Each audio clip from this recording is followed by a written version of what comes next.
అందరూ కూడా మీరు గమనించండి అని చెప్పే ప్రయత్నమే ఇవాళ నేను ఈ ప్రెస్ మీట్ పెట్టడానికి ముఖ్య కారణం. ఎందుకంటే మంచి జరిగిందని మీరు మంచిగా స్వీకరించండి, మంచి జరిగే వ్యక్తులు మీరు ఆదరించండి, మరింత మంచి చేసడానికి మాకు కూడా ఉత్సాహం ఉంటుంది.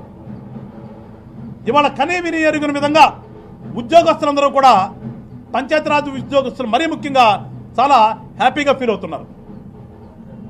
ఇందాక చెప్పినట్టుగా నేను ఉద్యోగస్తులు సంతోషంగా ఉంటే ప్రజలకు మంచి జరిగింది. అంతేగాని ఉద్యోగస్తులను ఇబ్బంది పెట్టి మన మీద చేయాలనుకుంటే ఎప్పుడు కూడా ప్రజలకు చెడు జరిగింది. ఇవన్నీ చేస్తున్నందుకు ఒకసారి ప్రజలందరూ కూడా జనసేన పార్టీని ఆదరించడం అని చెప్పేసి మరీ ముఖ్యంగా కోరుకుంటున్నాను. పోతే నిన్న మొన్న చూసాం, గతంలో పరిపాలన చేసినటువంటి జగన్మోహన్ రెడ్డి గారు సుదీర్ఘమైనటువంటి ప్రెస్ మీట్ ఏదో పెట్టి ఏదో మాట్లాడాలి కదా అని చెప్పేసి ఇష్టం వచ్చినట్టుగా మాట్లాడుతున్నాడు. అంటే అబద్ధం ఆడొచ్చు, కానీ మరీ ప్రజలు కూడా చేత్కరించుకున్నట్టుగా అబద్ధాలు ఆడకూడదు. ధాన్యం ఎక్కడ కొంటున్నారు, రైతులందరూ ఇబ్బంది పెడుతున్నారంటారు. ఒకసారి జగన్మోహన్ రెడ్డి గారు మీరు ఆంధ్ర రాష్ట్రంలో ఉండి మీ నాయకులను కూడా ఒకసారి నియోజకవర్గాల్లోకి వెళ్ళి చూడండి రా బాబు అని చెప్తే తెలుస్తుంది నీకు ఏం జరుగుతుందో. కానీ మీరేదో సంతకాల కార్యక్రమం కూడా అప్పచెప్పారు పాపం వాళ్ళకి. వాళ్ళేమో ఆ సంతకాలు ఎవరు పెట్టక ఆ సంతకాల పనిలో ఉండి ఏం జరుగుతుందో మీకు కూడా చెప్పేటువంటి పరిస్థితులు లేరు. కూటమి ప్రభుత్వం ఏర్పడిన తర్వాత గతంలో ఎప్పుడూ లేని విధంగా రైతులు ధాన్యము కొనటమే కాదు, కొన్నటువంటి మరుక్షణమే ఒక్క రోజులోనే వాళ్ళ ఖాతాల్లో డబ్బులు పడే విధంగా ఏర్పాటు చేసినటువంటి ఘనత కూటమి ప్రభుత్వాన్ని, ఆ శాఖకు సంబంధించినటువంటి మంత్రి అయినటువంటి నాదెండ్ల మనోహర్ గారికి.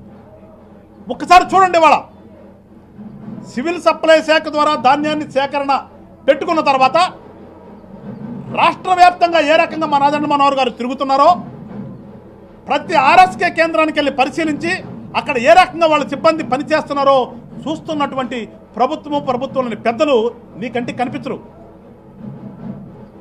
ఎందుకంటే మీరు అక్కడ కూర్చొని మాట్లాడటం కాదు, మీరేదో మాట్లాడుతూ ఎందుకు మీకు ప్రభుత్వం ఇచ్చింది గాడిదలు కాయటానికి అన్నారు. ప్రభుత్వం ఇచ్చింది గాడిదలు కాయటానికో పని చేయడానికో మాకు తెలుసు, కానీ ప్రభుత్వం ఇచ్చింది నీకు లోపల కూర్చొని వీడియో గేమ్లు ఆడుకోవటం కాదు కదా. ఎందుకంటే నువ్వు వీడియో గేమ్లు ఆడుకుంటామని అందరూ కూడా అదే విధంగా ఉంటారనుకోవటం మీ యొక్క అపోహ, మీ యొక్క అజ్ఞానానికి అదొక మచ్చుతునక. జనమే వాళ్ళు హ్యాపీగా ఉన్నారు.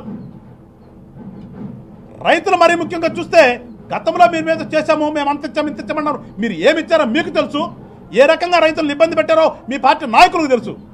కానీ ఇవాళ మేము పార్టీ అనేది చూట్ల, రైతు కులం చూట్ల, రైతు అంటే రైతు అనే విధంగా ఇవాళ ఏ రకంగా మేము వాళ్ళకి ఏ రకంగా అయితే ప్రభుత్వం ఆదుకోవాలో ఆ రకంగా ఆదుకుంటున్నామో లేదో ఒక్కసారి మీరు ఏదైనా నియోజకవర్గం ఎంచుకుని ఆ నియోజకవర్గం చూస్తే మీకు తెలుస్తుంది. బెంగళూరు నుంచి విమానంలో వచ్చి తాడేపల్లిలో కూర్చుని వాళ్ళు ఎవరో రాసిచ్చినటువంటి స్క్రిప్ట్ చదివితే మీకు అర్థం కాదు జగన్మోహన్ రెడ్డి గారు.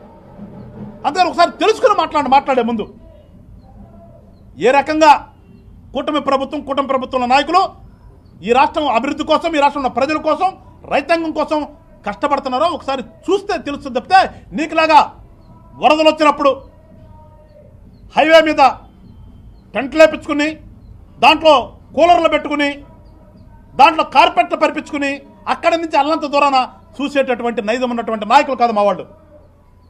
ఏదైనా రైతుల దగ్గరికి వెళ్ళాలంటే రైతు ఊర్లోకి వెళ్తాం, ఆ ఊర్లో నుంచి ఆ పొలము గట్టుకెళ్ళి ఆ గట్టు దగ్గర నుండి చూసొచ్చే నాయకులు మా వాళ్ళు. కానీ మీకులాగా హైవేల మీద టెంట్లు వేపించుకుని కార్పెట్లు ఏసీలు పెట్టుకుని పలకరించి వచ్చే టైప్ మా నాయకులు కాదని చెప్పేసి మీరు ఒకసారి గుర్తెరగండి.